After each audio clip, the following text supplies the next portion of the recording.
I bet you didn't know that illegal immigrants are receiving voter registration forms in almost every state. Let's break it down.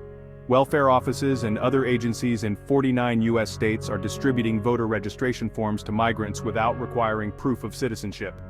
The only exception is Arizona, which recently passed a law barring this practice on state forms, but not federal ones, so the people behind this effort are registering new voters for the federal election who may be felons by virtue of the fact that they entered illegally.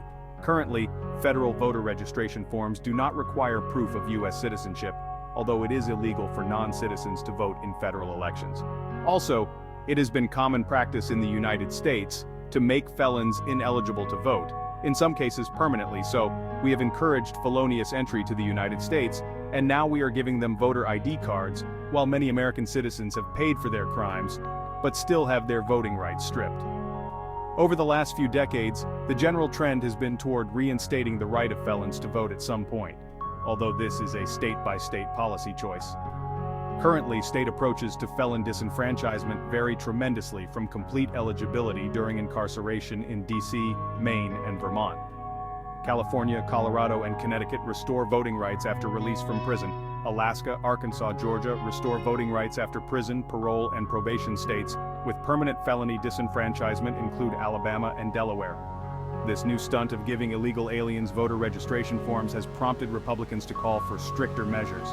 The Safeguard American Voter Eligibility, or SAVE Act, was introduced by Republican Representative from Texas, Chip Roy, and Republican Senator Mike Lee of Utah.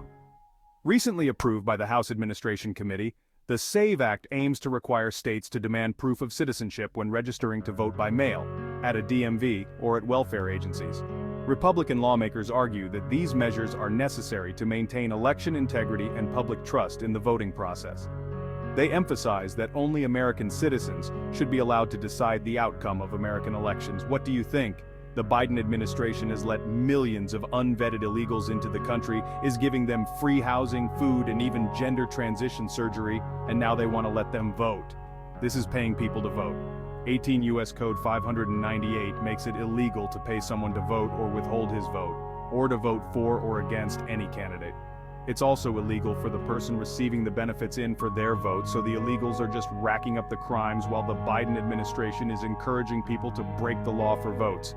The illegals are the ones being used as pawns, and they will eventually be deported. The politicians who are encouraging these people to illegally come into our country only to be uprooted and deported in the future for politics is playing with people's lives. Whether they broke the law or not, most of these immigrants don't deserve to be used like this. And the people of the U.S. don't deserve to have their safety threatened by the gang members and criminals that are flooding our borders. This is not going to turn out good for the illegals or for American citizens who are suffering both financially and socially as our safety is being eroded for political gain. According to the law, illegal immigrants have no rights or benefits in the United States. We are being bombarded with the narrative that nobody is above the law, but apparently that doesn't apply to illegal immigrants or the politicians that are inducing them to break the law.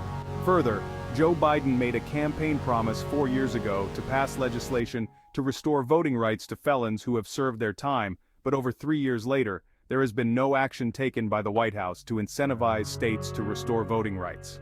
I have one message to our illustrious leaders that applies to Americans and illegal immigrants alike. We are people, not pawns in your chess game. For more updates, subscribe and hit the bell icon.